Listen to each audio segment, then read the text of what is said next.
Wait 60 seconds.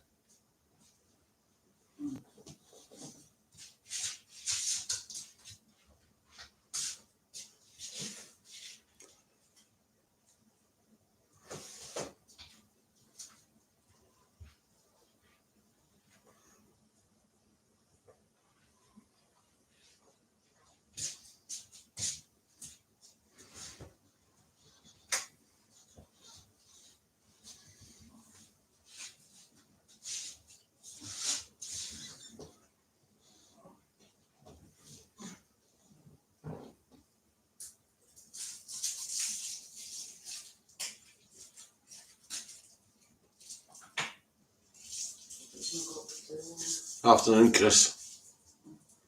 Afternoon, Ruth.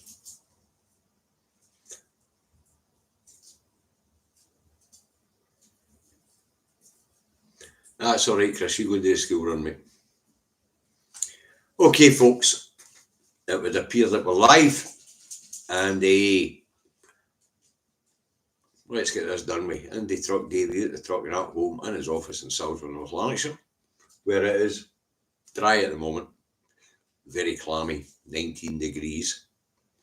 Anyway, but what brings Davey to your screens again today? Well, as most of you will know, I had a wee rant earlier about Starmer's speech. And of course, I've had a wee look through the comments. And somebody called Mad Master asked what would happen to the 270,000 UK government jobs if Scotland became independent. And I thought, oofed, this gentleman has very little understanding of how countries work. So I'm going to address Mad Masters.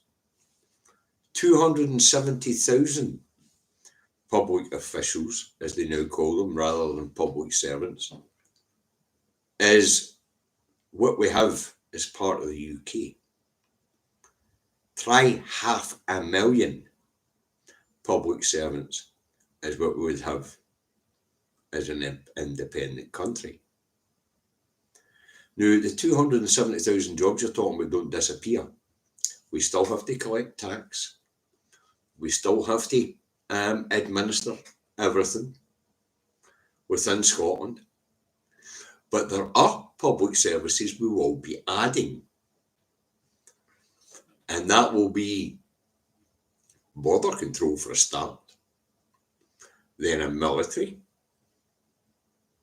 Army, Navy, Air Force.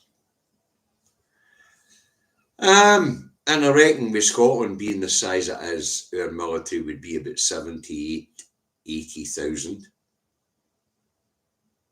The border force would be another 40,000. And then, of course, we would need customs patrols in our waters. So that'll add another 10,000, including onshore jobs, which will have to keep that float afloat. Now, it would appear, Mad Masters, you don't really understand how countries work and all the different layers of bureaucracy that's there. One thing becoming independent will do is add to the layers of bureaucracy. Won't add to cost, because all these things I'm talking about, Scotland pays a share to the UK to cover the UK-wide cost. It's all we do it in the Gers.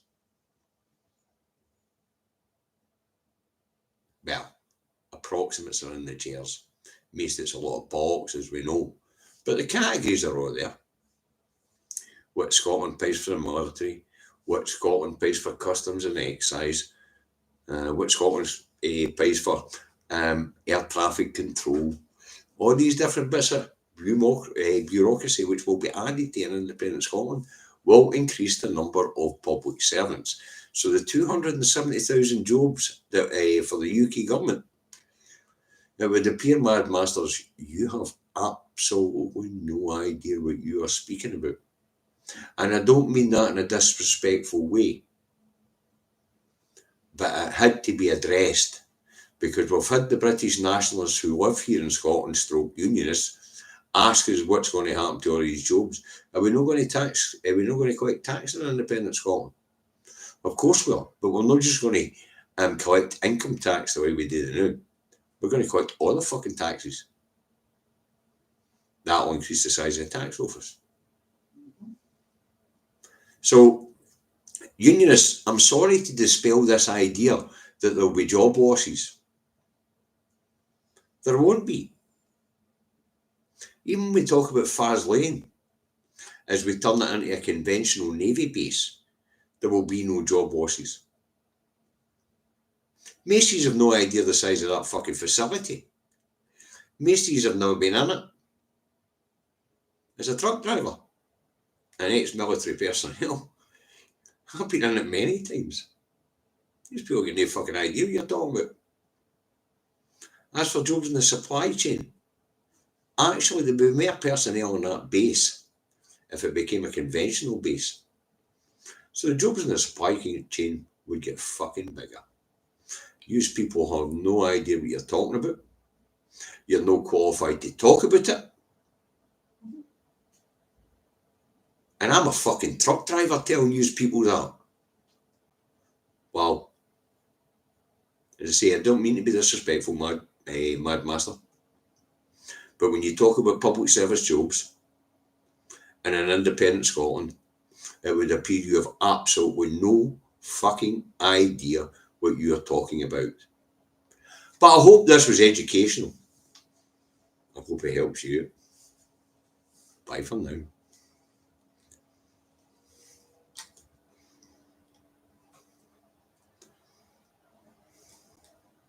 You up there?